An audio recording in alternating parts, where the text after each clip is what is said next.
Hai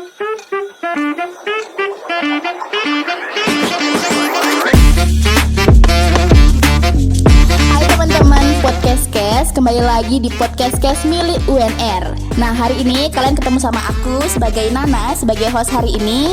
Mungkin bagi teman-teman ini adalah pertama kalinya kalian lihat aku, karena ya benar juga, karena ini merupakan podcast perdana, episode pertama di podcast Kes.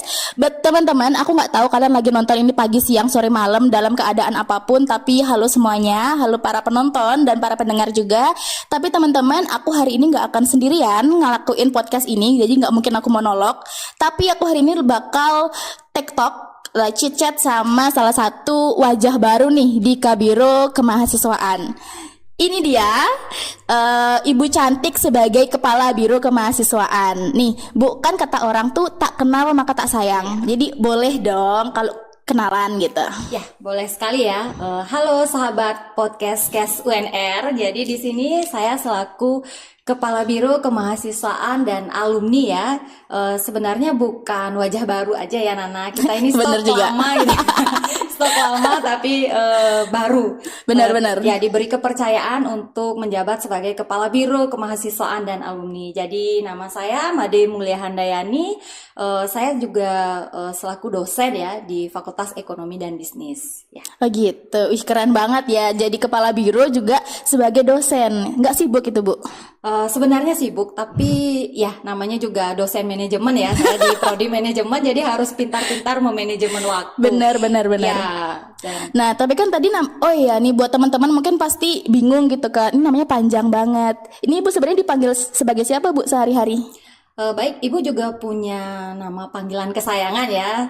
Jadi mahasiswa itu banyak yang menyebut memanggil Ibu dengan sebutan Bu Handa. Bu Handa. Ini teman-teman ingat ya namanya Bu Handa. Ibunya cantik banget. Jangan dilupain nih kalau ke UNR. Ya tapi tidak secantik hostnya ya. Terbang tinggi saya. By the way nih, kalau kita ngomongin biro kemahasiswaan kan Ibu baru beberapa hari atau beberapa minggu yang lalu nih baru diangkat menjadi kepala biro. Itu sebenarnya sendiri Bu, pekerjaan biro kemahasiswaan itu seperti apa? Tugas-tugasnya, fungsinya, dan juga mereka bekerja sebagai apa? Ya, jadi kepala biro kemahasiswaan ya khususnya di Universitas Ngurah Rai itu lebih dekat dengan mahasiswa gitu ya. Oh. Iya, namanya juga kepala biro kemahasiswaan dan alumni seperti itu. Jadi Ibu di bawah struktur organisasinya itu di bawah Rektor 3 ya, bidang kemahasiswaan, alumni, kehumasan dan kerjasama gitu. Tapi tugas pokok Ibu adalah di bagian kemahasiswaan dan alumni. Kemahasiswaan itu banyak sekali nih kita kegiatan-kegiatan kemahasiswaan seperti UKM ya Nana ya, unit kegiatan kemahasiswaan. Betul. Kemudian ada juga pemeringkatan kemahasiswaan, ada lomba-lomba. Kemudian kalau alumni itu kita lebih kepada tracer sih. Oh gitu. Iya.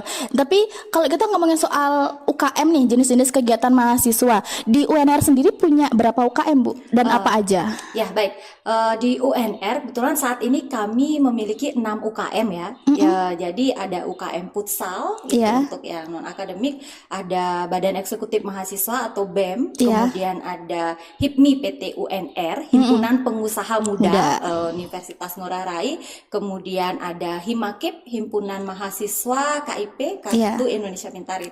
Kemudian ada UKM Tari. Nah, ini untuk adik-adik yang suka nari ya. Kemudian ada UKM Tabuh gitu. Oh, wow. Jadi banyak, jadi beberapa ini di luar akademik juga, Bu. Ya.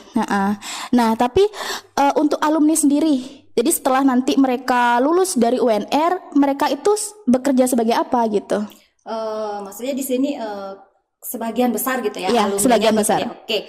Jadi kalau Universitas Ngurah Rai cukup berbangga sama alumni-alumninya ya. Jadi alumni kami itu saat ini bahkan ada yang menjadi menteri. Itu yang paling wow banget ya. Jadi keren banget. Ya, jadi salah satu universitas swasta di Bali tetapi melahirkan generasi-generasi yang benar-benar menjabat di pemerintahan.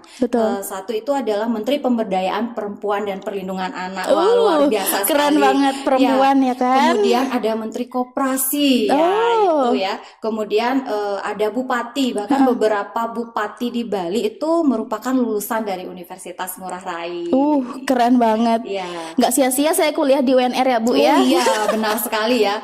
Kalau pengusaha kita juga banyak sekali ya yang sudah sukses. Bahkan awalnya dia mahasiswa biasa yang nggak punya usaha apa gitu ya, belum ketika masuk di inkubator bisnis. Jadi sekarang sudah punya usaha dan punya karyawan, malah itu banyak sekali. Jadi jangan ragu untuk kuliah di Universitas Ngurah Rai ya. Betul. Wih, tapi kalau semisal kalau kita ngomongin pengusaha, terus mereka dilahirkan dari inkubator bisnis. Nah, inkubator bisnis ini sendiri atau HIPMI PT ini dia punya kegiatan apa saja, Bu? Oke. Jadi sebenarnya inkubator bisnis dan HIPMI PT itu berbeda ya. Kalau inkubator bisnis itu berada di bawah universitas, kalau HIPMI itu dia BEM. Gitu. Kalau HIPMI PT itu dia UKM. Gitu. Itu ya. Jadi beda. dia UKM ya, berbeda.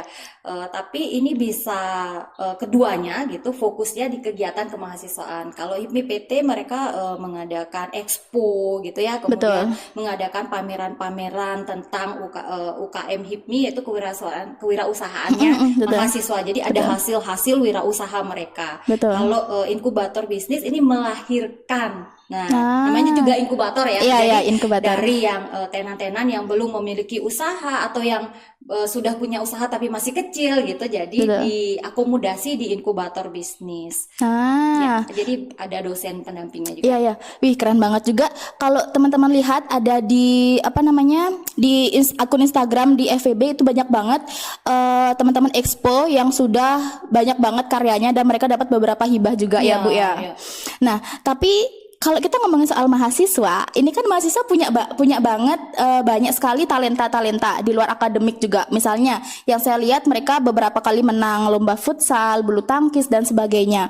Itu dari Biro Kemahasiswaan nih. Kalau kita kembali ke Biro Kemahasiswaan, bagaimana Biro Kemahasiswaan ini memfasilitasi bakat dan talenta para mahasiswa ini? Baik, jadi salah satu tugas dari Kabiro Kemahasiswaan itu adalah memfasilitasi prestasi akademik ataupun non akademik dari mahasiswa ini. Kita lombanya itu sebenarnya sudah banyak sekali ya, untuk tingkat nasional, bahkan ada luar negeri bahkan ya. Jadi ada lomba judo, itu kita juga juara di luar negeri gitu. Wah, keren banget. Tingkat internasional ya. Kemudian ada juara tenis meja, itu nasional ya, sudah dapat juara 1 juga, mahasiswa dari EPB juga ya. Saya tahu waktu itu lihat EPB ya, tapi FH, kemudian Fakultas Teknik, Fakultas Visum itu yang judo itu dari Visum tadi. Kemudian mahasiswa gabungan mahasiswa teknik dan mahasiswa FH ini mengikuti lomba cerdas cermat. Baru saja ini masih fresh ya beritanya ya. Jadi di bulan Bung Karno itu mereka mendapatkan juara harapan 2. Ini seluruh universitas di Bali loh, kita dapat juara harapan 2 ya. Baik universitas negeri maupun swasta gitu. Jadi good job lah untuk mahasiswa-mahasiswa kita ya. Betul. Jadi selain difasilitasi dalam perkuliahan juga, mereka juga difasilitasi untuk ikut kegiatan non akademik di luar Bu ya. Jadi begitu ada lomba-lomba itu ya, dari Biro Kemahasiswaan akan memilih siapa nih mahasiswa yang sesuai, karena sebelumnya kan di kegiatan nanti Aki mungkin kita akan bicarakan ya, itu kami ada penjaringan minat dan bakat gitu. Jadi kita sudah tahu mana mahasiswa yang berpotensi di akademik maupun non akademik. Jadi kita jaring dulu mahasiswa siapa nih yang akan kita berangkatkan untuk lomba, untuk mengikuti lomba, kemudian difasilitasi secara dana, kemudian kita tunjuk dosen pembimbing ya, kemudian ada pendamping dari teknik yang akan selalu mendampingi ketika mereka mengikuti lomba seperti itu. Jadi itu fasilitas yang sangat luar biasa yang diberikan oleh Universitas Ngurah Rai. Iya, berarti mereka ini juga, maksudnya saat mereka mengikuti kegiatan, mereka juga ada pembimbingnya Bu ya. Mereka nggak jalan sendiri gitu. Iya, ada dosen pembimbingnya. Jadi dosen pembimbing ini juga ditunjuk sesuai dengan kompetensi. Ya, kalau memang cerdas cermatnya tentang bulan Bung Karno, kita ambil dari dosen hukum seperti itu. Contohnya ya. Kemudian kalau yang non akademik, kita juga punya dosen-dosen yang sangat berbakat di bidang non akademik. futsal itu ya, ada dosennya juga ketika mengikuti lomba futsal, kemudian ada lomba tenis meja, ada juga dosen pendamping dan pembimbingnya seperti itu. Betul. Tapi ngomong-ngomong Bu, sebelum Ibu menjabat sebagai kepala biro kemahasiswaan, kan Ibu menjadi dosen nih, dan banyak banget mahasiswa yang kenal Ibu, dan Ibu juga dekat sama mereka gitu. Itu gimana sih Bu caranya Ibu untuk mendekatkan diri gitu supaya tambah akrab sama mereka dan mereka juga akrab sama Ibu, dan Ibu semakin gampang untuk memberikan informasi terkait perkuliahan ke mereka? Itu seperti apa? Baik, ini pertanyaannya sudah menjurus ke dosen sebenarnya. Tapi ketika saya ditunjuk sebagai kepala biro kemahasiswaan dan alumni ya, saya merasa emang ini bidang saya banget gitu ya. Betul. Karena sebelumnya saya juga aktif di kemahasiswaan sebagai BEM juga, Badan Eksekutif Mahasiswa. Jadi ketika saya mahasiswa gitu, saya menjadi koordinator UKM juga. Jadi sudah sering sekali aktif. Jadi ketika bertemu mahasiswa seperti melihat diri saya di masa lalu kayak gitu ya. Dejavu gitu Bu ya. Tapi bagaimana sih kita mendekatkan diri dengan mahasiswa kalau memang jiwa dosen gitu ya, jiwa guru itu secara naluriah kita akan dekat dengan mahasiswa. Jadi tidak ada nih di Universitas Ngurah Rai yang dosennya kayak gapnya terlalu jauh dengan mahasiswa ya, Nana ya. Jadi dosen itu bisa diajak berdiskusi, bercanda, serius gitu. Saya sangat dekat dengan mahasiswa, terutama Fakultas Ekonomi dan Bisnis karena saya sebagai dosen di sana. Tetapi dengan mahasiswa hukum, mahasiswa FISHU, mahasiswa teknik, saya juga dekat gitu ya. Sains dan teknologi ya saat ini. Saya juga dekat. Karena apa? Karena berbeda ya ketika kita mengajar, ada aturan-aturan yang disepakati dengan mahasiswa, jadi menghindari sekali ada komplain tentang nilai seperti itu. Kemudian membimbing anak-anak seperti apa gitu, mahasiswa dan mahasiswa ini kan bukan hanya anak-anak saja gitu ya, bukan hanya anak-anak, tetapi juga banyak yang sudah bekerja, yang mungkin usianya lebih tua ya, lebih dewasa ya, lebih dewasa dari saya, tapi bisa tetap akrab dengan komunikasi yang baik, jadi gitu ya. Dengan dosen itu nggak harus ketika saya dosen harus dihormati, tidak seperti itu, karena dengan sendirinya mahasiswa pasti hormat dengan gurunya. Gitu, betul. Saat-saat mereka ada kedekatan, keterikatan gitu. Nah, tapi Bu, ini saya tiba-tiba keingat. Akhir-akhir ini lagi hype banget masalah isu-isu perkuliahan. Isu-isu perkuliahan entah itu di TikTok, Instagram, di Facebook juga, atau mungkin di Twitter yang mungkin teman-teman tahu sekarang namanya X ya. Itu mengenai isu-isu perkuliahan.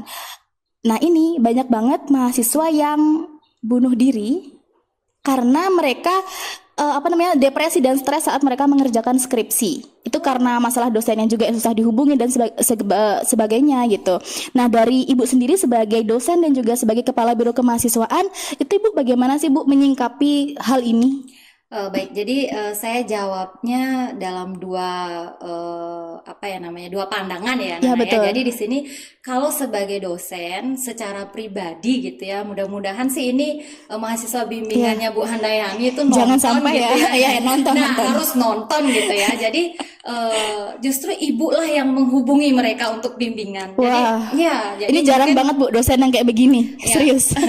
Jadi semua lulusan, semua anak bimbingan ibu tuh kayak dia memandang ibu bukan hanya sebagai dosen, tetapi sebagai orang tua, karena selalu diingatkan adik-adik harus sukses. Jika ada kesulitan apapun itu dikomunikasikan dengan dosen. Jadi sebagai seorang dosen ada tanggung jawab lebih lah kita ya, bukan hanya mengajar. Ketika membimbing tidak menunggu mahasiswa itu datang. Jadi bimbingan setiap minggu itu ada progres, harus ada progres sekecil apapun. Jadi lebih kepada penyemangat sih ya. Jangan menyerah di titik ini dan tidak mempersulit. Ini banyak banget soalnya. Ketika kita menyalahkan, namanya juga bimbingan ya, pasti ada koreksi seperti itu.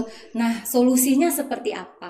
Jadi kalau memang mahasiswa buntu, mereka bisa berdiskusi secara langsung dengan dosen.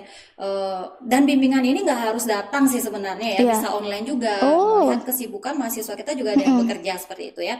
Jadi supaya tidak mentok ketika ada revisi, ini dosen gimana, nah itu sebenarnya itu sih oknum dosen ya. Sebagian besar sih kalau dosen itu pasti lebih care ke mahasiswanya. Kalau secara pribadi ibu yang menghubungi gitu ya. Mungkin lebih rajin ibu kayaknya. Ini jarang-jarang banget soalnya di kebimbingan saya di EPB ya. Jadi lebih rajin ibu yang mengingatkan mereka untuk bimbingan kayak ya, gitu ini para bimbingannya Bu Handa nih, silahkan lihat YouTube ini, silahkan komen siapa kalian ya kan.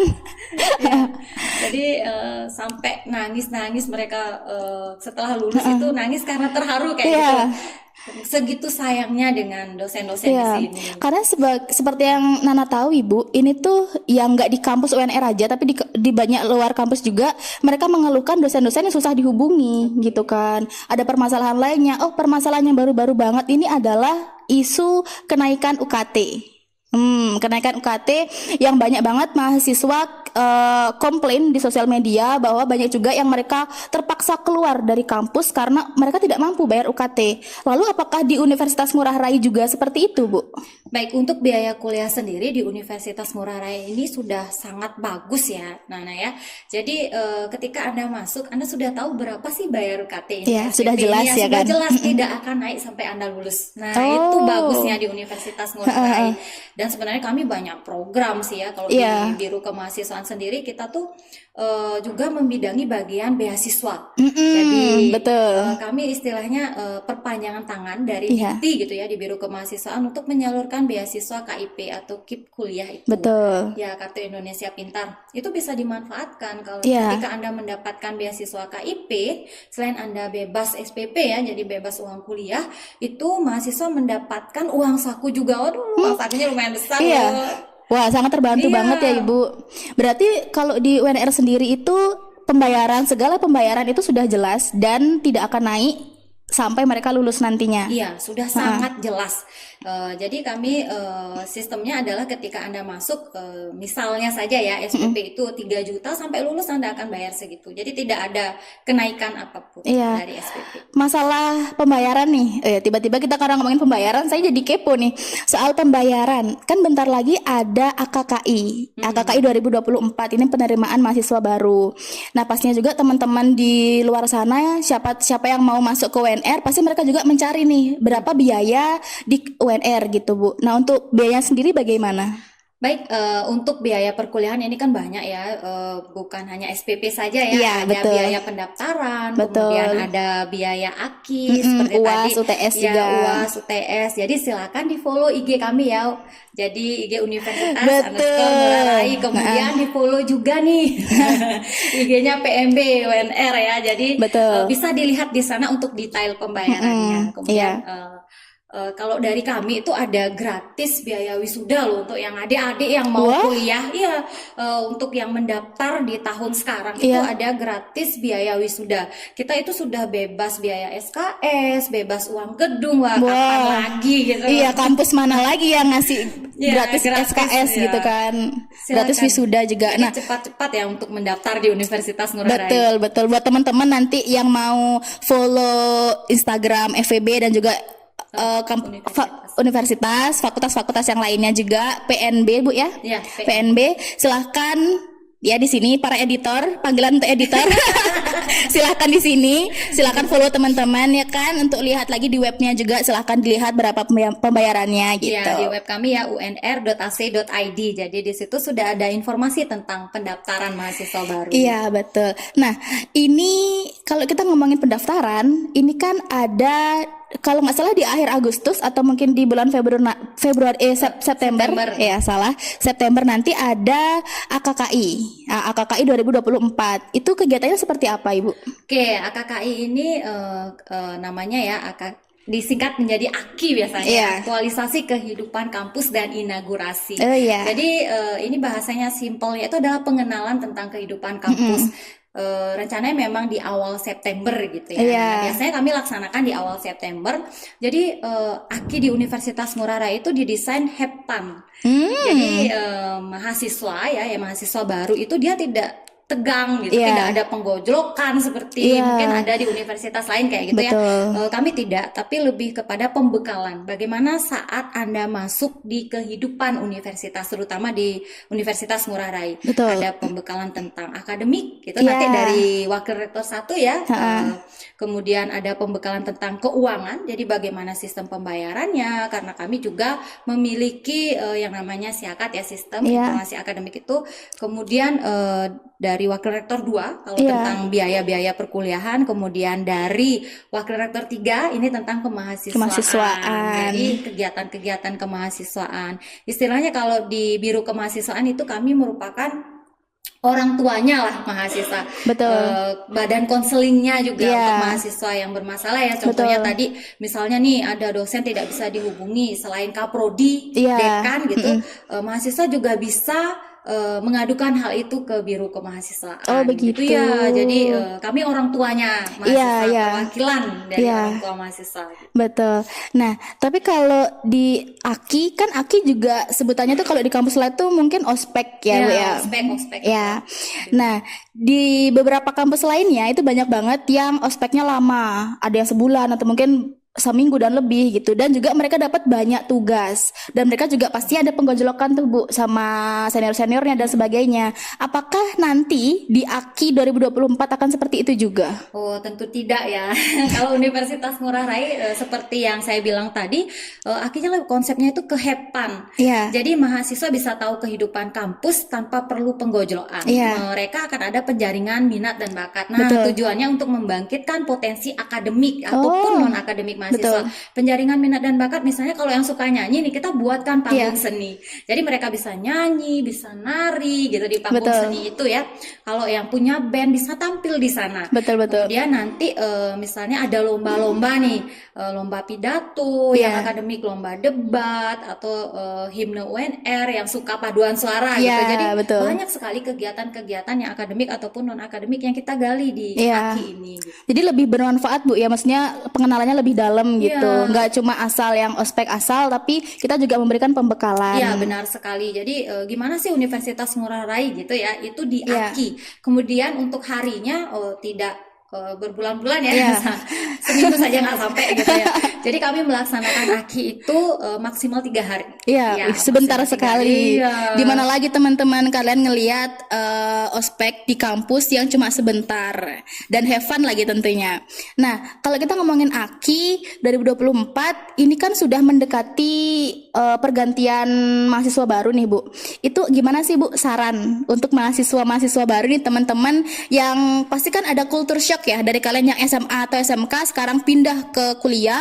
Nah, apalagi juga Bu Handa pernah berkuliah kan sebelumnya, pernah menjadi mahasiswa. Itu bagaimana cara untuk menanggulangi culture shock yang ada di kampus?